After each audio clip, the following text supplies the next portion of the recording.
आइए सुनते हैं वैशाख मास महात्म्य कथा में 5वें अध्याय की कथा। बोलिए प्रेम से भगवान विष्णु की जय, माता लक्ष्मी की जय। महर्षि नारद जी ने कहा कि वैशाख मास किस प्रकार सभी धर्मों, तपो, सभी मासों एवं दानों से भी अधिक महत्व का है, उसे मैं कहता हूँ। हे महाराज, एकाग्र चित्त होकर सुनो। कल्प के अंत में देवों के राजा शेषनाग पर सोने वाले महाप्रभु विष्णु भगवान अपनी योग माया एवं विभूतियों से अपने विस्तृत अनेक स्वरूप को एक रूप में लाकर समस्त संसार को अपनी कोख में रखकर प्रलय समुद्र में सो गए। तत्पश्चात एक क्षण के बाद वेदों द्वारा जगाए जाने पर दयानिधि भगवान विष्णु ने अपने कोख में रखा हुआ जो जीवों का समूह है उसकी रक्षा की। अपने अपने कर्मों को पाने के लिए, सृष्टि करने योग्य की सृष्टि करने के लिए मन जमाया। तब उनकी नाभि से समस्त भुवनों का आश्रय सोने का कमल पैदा हुआ। उससे भगवान विष्णु ने विराट पुरुष नामक ब्रह्मा को उत्पन्न किया। उसमें प्रभु ने 14 भुवनों का निर्माण किया। भिन्न भिन्न कर्मों के अनुसार बहुत से विभिन्न प्राणी समुदायों को उत्पन्न किया। त्रिगुणा प्रकृति को तथा मर्यादा एवं स्वामिनियों को उत्पन्न किया। तदंतर वर्णों एवं उनके आश्रमों के विभागों को तथा धर्म की व्यापकता को स्थापित किया।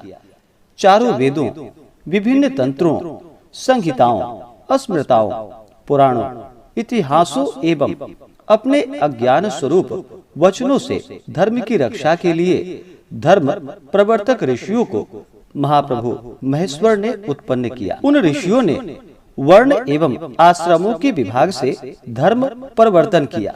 प्रजा वर्ग ने अपने अपने वर्ण के अनुसार योग्य एवं भगवान विष्णु को संतुष्ट करने वाले धर्मों पर विश्वास किया।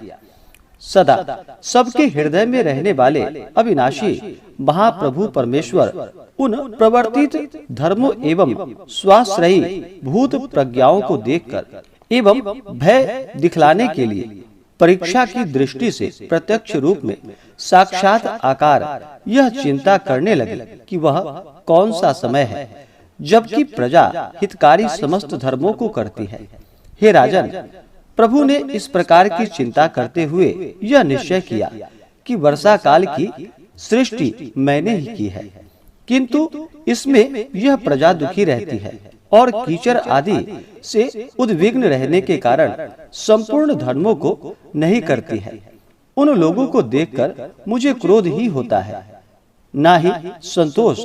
और सत्य बात तो यह है कि मैं जिन्हें देखूं वे दुखी नहीं रह सकते और ये धर्म रहित है, अतः इनकी ओर नहीं देखता हूँ। और इसी प्रकार शरद ऋतु में भी खेती में लगे रहने के कारण यथोचित धर्मों की पूर्ति नहीं हो सकती।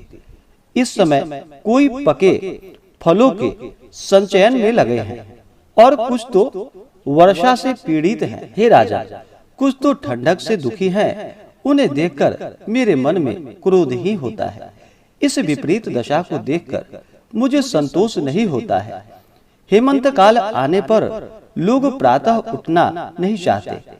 प्रातः सूर्योदय हो जाने पर इन्हें उठे हुए न देखकर मुझे क्रोध होता है।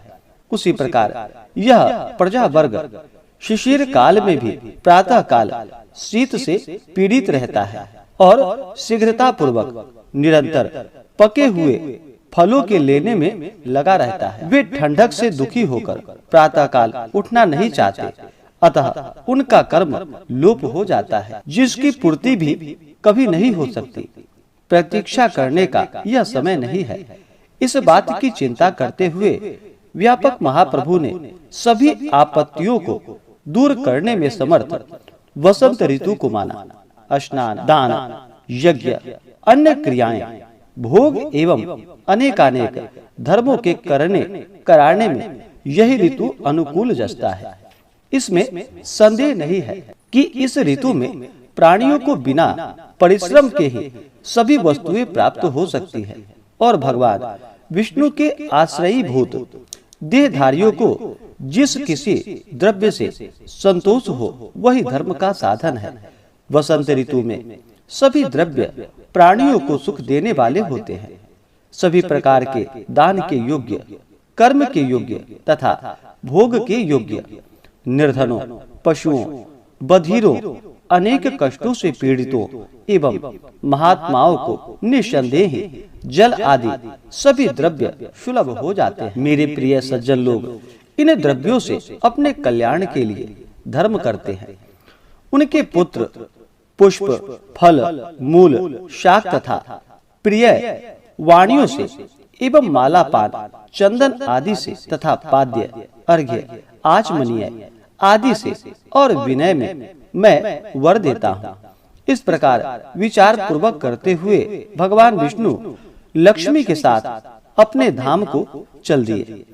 सभी ओर विकसित फूलों से भरे हुए वनों को देखते हुए एवं हृष्ट पुष्ट व्यक्तियों से भरपूर मतवाले, भौरे तथा पक्षियों से गुंजायमान और आश्रमों, घरों तथा वन एवं ग्राम निवासियों, उनके रम्य प्रांगणों, उद्यानों तथा स्थलों को लक्ष्मी को दिखलाते हुए बड़े बड़े देवताओं के सहित तथा सिद्ध चारण, गंधर्व, किन्नर, उड़ग, राक्षस आदि सभी से स्तुति किए जाते हुए वर्णाश्रम निवासियों के घरों में गए और वहां ही लक्ष्मी और देवताओं के सहित मीन राशि से लेकर कर्क राशि तक रहकर तथा पूजा करने वाले एवं न करने वाले पुरुषों को भली भांति देखकर और उनमें धर्म वालों के अभिलषित मनोरथों को दिया। उन मद्द पुरुषों को नहीं सहते, उनकी आयु एवं धन आदि हर लेते हैं। यदि वैशाख मास में परमात्मा की पूजा करता है और उसमें भी प्रधानतया चल मूर्ति साधुओं की, जिनमें कि प्रभु स्वयं साक्षात वास करते हैं, अन्य मासों में नहीं किए गए कर्मों के लोप को यह सह लेते हैं। जिस प्रकार देश में आए हुए राजा को देखकर देश की प्रजा यदि उनके लिए विनय पूर्वक बहुमूल्य उपहारों को भेंट के रूप में देती है, तो प्रजाओं के परिणाम व स्वरूप की न्यूनता व परिपूर्णता से राजा उनकी न्यूनता अथवा परिपूर्णता जानता है और संतुष्ट हो जाता है और उनकी अभिलषित वस्तुओं को भी अवश्य ही देता है। उस समय जो पूजा नहीं करते उन्हें दंड भी देता है।